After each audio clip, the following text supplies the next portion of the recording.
Crimechurch by Michael Botur. Mona, Chapter 1.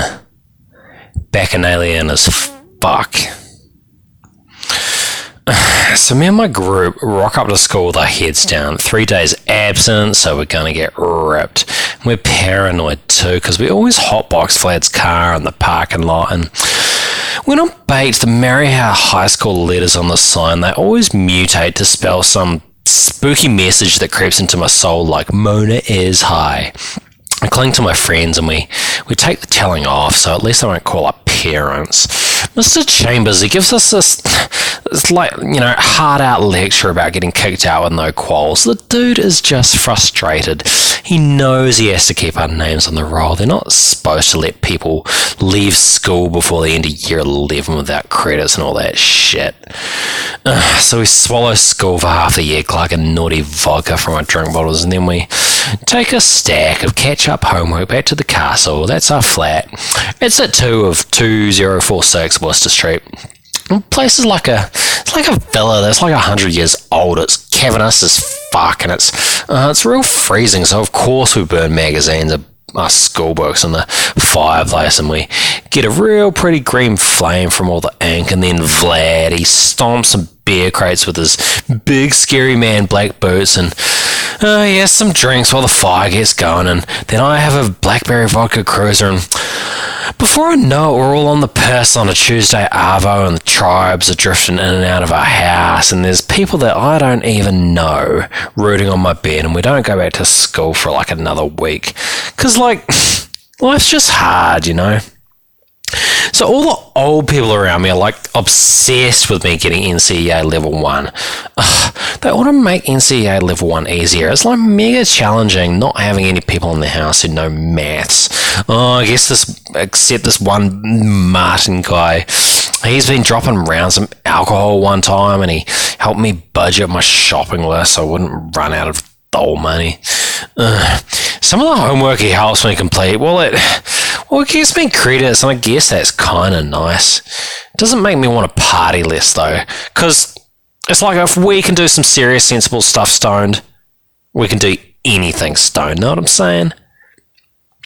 So we get baked, and we do our homework, and we get baked, and we do our washing up, and we do our nails, and we dye hair, and we make brekkie, and just making the bed goes a lot less boringly if you have a wee toot on someone's pipe. You know, kids like Kevin Aprahama, they sell us their Ritalin for like $8 a pill, and Ritalin feels amazeballs. And soon, it becomes impossible to do a lot of the stuff without a little bit of Ritz. So planning my birthday is sucking up a lot of my concentration. So I have this dreamy book-safe journal planner from Smiggle, and I decorate pretty plans for my birthday with glitter pens and stickers, and I make lists of who's coming, and then across the page I keep my sticker list of who owes money for their love fudge. Well, that's my special weed-infused baking business. Every customer gets a special coded sticker, like some people are unicorns, some people are shooting stars, one guy gets banana stickers, I record who's got a special K on tech, who's bought crack on tech, who's got tannies on tech, rats, vodka, nice beers, clean skin, tobacco, chronic, synthetic. My planner, it's everything, I can't even focus without it.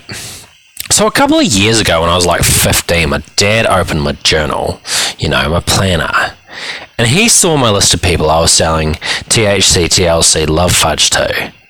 And he got epic paranoid, and that is when I went to live in the Worcester Castle in the first place.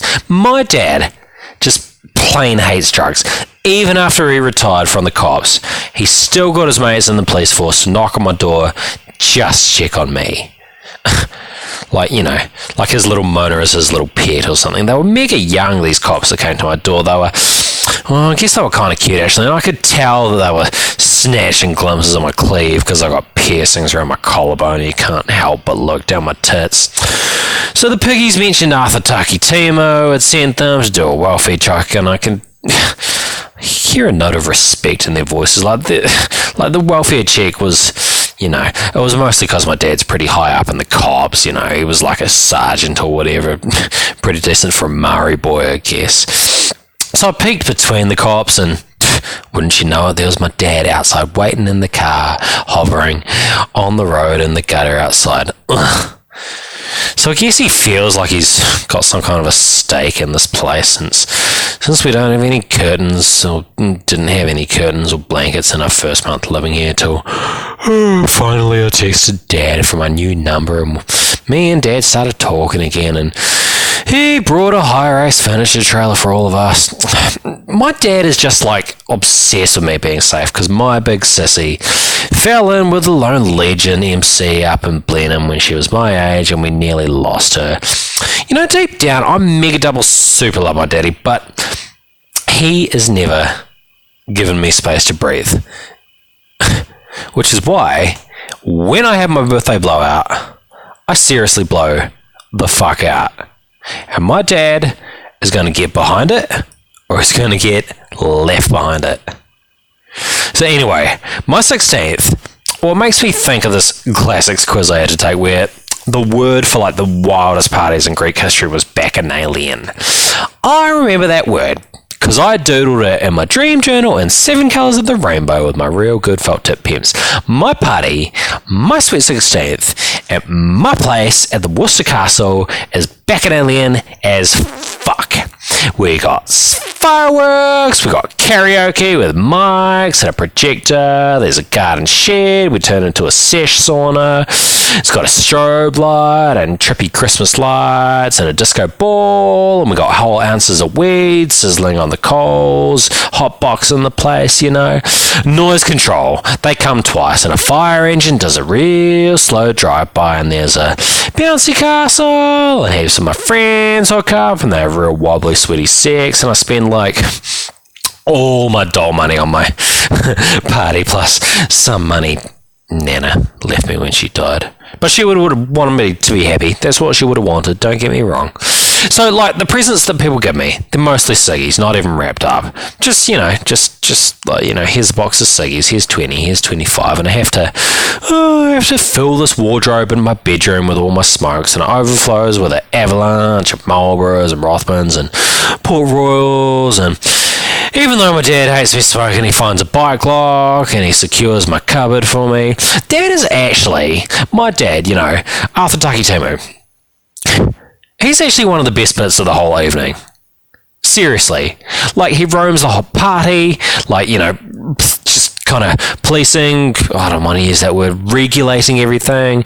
He stops people from smoking on the bouncy castle to make sure it doesn't get ciggy spins so that we get the bond back on the bouncy castle. And he tries to introduce himself personally to each person in the river of youngsters flying up my driveway in their tank tops and skate shoes, and they, you know, they reluctantly pull the hoods down from around their heads to shake Dad's hand, wincing with cringiness. Pleasure to meet you, son. Arthur Taki Timu is the name. Don't wear it out, my dad says to each boy. Ugh. Dad doesn't have a clue how people my age fuck each other over and then disappear out of this fucked up city. People my age go to the Gold Coast, or they go to Dunners or Inver or Perth, or they go on their OE to England. They just get the fuck out of here, you know. Except me. I stay. Us marry our kids stay. Anyway, behind the garage at my party, my cousin Zane, who is cripped up, he whacks a Jim Beam bottle over the head of this kid just because he's wearing a Manchester United shirt that's red, and my dad boots Zane literally onto the road, and he walks off, rubbing his bum, and everybody cheers. So, through the dizziness and the lights, I've been hoping to see that philosopher guy Marty at my party. Party Marty. We hooked up, but I mean just once. Anyway, we hooked up after he nicked from Valentine's, nicked this cuddly red panda plush toy that got my tummy, like, seriously tingling with appreciation, got my thighs all itchy. Gave him a packet of fudge with a gorgeous gold bow on it, and I wrote my number on the label with love hearties all around. His friends had drove their car through Cashel Mall and they smashed into the store and they loaded the boot with perfumes and necklaces mostly. Marty told his boys to leave room for a cuddly red panda for me, and it was like epic swoon. So anyway, my party is diluted and thin and just smouldering down to its bare-bone basics when he finally rocks up. Marty finds me shivering under a blanket on the bouncy castle. He begins kissing my toes, waking me slowly, and it doesn't take him long to reach my neck, my lips, my chest. Pinch his nipple at first, and I tell him he's a dick, and I pout my lips. You know, I saved myself for him tonight, so he needs to make it up to me. Marty, well, he says he had to work a night shift at Viet Chow, some, I don't know, Chinese, Vietnamese, look at these, Japanese restaurant. Says he's sorry he missed the best part. I tell him he needs to make it up to me. I lead him inside. Marty tiptoes through so many passed out people on my lawn. It looks like there's been some kind of cult mass suicide or something. We fall into the bedroom, we pause for a toot on our pipes, and then we make love while he plays this real slow Outcast song called Slum Beautiful on a little tiny ass laptop. I read Marty some poetry that I've been writing in my journal. Honestly, it's just lyrics that I snatched off my FM, but shh, don't tell. Marty's back the next day when my dad is picking ciggy butts and bottle caps out of the grass. My dad sticks his hand out and Marty shakes the hand. The dad says his handshake is like a dead fish, but even so, my dad is trying to make eye contact with me, like he's going, "Is this the one, girls? This boy's sticking around." Marty's present for me today is my favouriteest, Burger King aioli chicken tenders. I'm kind of feeling stink from the ecstasy come down.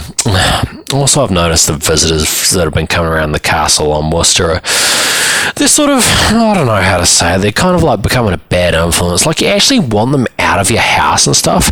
Because like at Murray House, heaps of us were real into R&B and hip-hop, and now there's more of a metal / goth / kind of white power influence, and even dark skinned people are painting their skin white and they're smearing circles of black around their eyes so they look like the Misfits, you know, that band. And we've been getting skinheads kind of infiltrating the goths, and it's getting all political, and they've been leaving leaflets on our table and shit. They're animals, those skinheads. Honestly, they're like baboons. They're always biffing bottles at people, and they're stealing chairs from KFC and Mickey D's and chanting and whooping, and you see the glow of the orange innards of their bomber jackets and you're like, please go away and take your racist shit up the street. So Marty's not clicked up with anyone, which is good, except he's got this little T2HC tat on his shoulder, and I trace it with my tongue when we're lying on my mattress with the sweat cooling.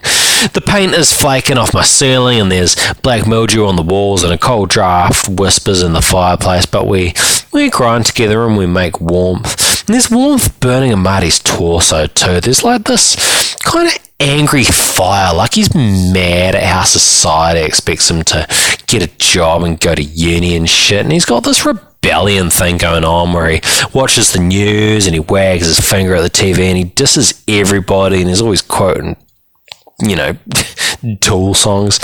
You know, him being 4 years older than me, it's like being a titan. It's like some kind of all-knowing god that lives in the future and can tell you what's coming up in your life. Because he's coming up 21 real soon, and I've been calling him Old Fogey as a nickname. Because he keeps busting out this old man expertise for my flatmates, like showing us how to unclog the drain and how to tape bubble wrap on the windows to get the cold out and how to brew your own beer. And he even figures out that Vlad's car keeps stalling because there's like this leak of, I don't know, hydraulic fluid because some filter needs changing, and it's pushing used oil back up the system, and it's only like $20 to replace it on his Hyundai, and he saved Vlad like $400, and from then on Marty has pretty much got a halo around his dreads.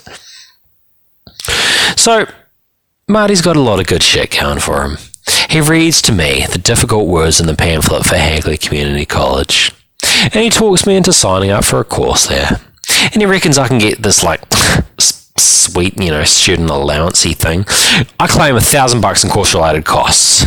Like, straight away, easy as. Plus a student loan each week. And you know what that makes me? That makes me fucking rich, bitch. We celebrate that night by trying meth. My prince, he scores it from Vlad, who scored it from this real evil demon witchy lady with sores around her mouth and like blonde kind of hippie witch hair with twigs in it and shit. She's called Shameless Shayna, and apparently she smashes even boys for real trivial shit. Well, this stuff, you get it in little sandy, gritty crystals that sometimes you have to stomp until they're powder. And the pipe that you smoke it in is glass instead of metal, and it doesn't have that, kind of lovely vegetable celery kind of pong that weed smells like. So anyway, our mini meth party, well, it kind of stretches from enrollment day celebration to the next day, and then, you know what, it's like, why don't we carry it on to the weekend? And after the weekend, we keep on smoking crack until the day after that. I mean, wouldn't you? As soon as we got each installment of homework done, we hit the pipe. We make love till my legs are so cramped I can hardly walk to the toilet. After I lie boobs down on the mattress, putting stickers in my journal while Marty reads this book called No Logo and reads out little quotations to me that I don't even know what they mean. Marty calls me baby girl. I call him old fogey. We lie in bed and we talk about my future. He looks worried about what's up ahead for me. I tell him to relax, put my lips on his skin, and I try to make him smile.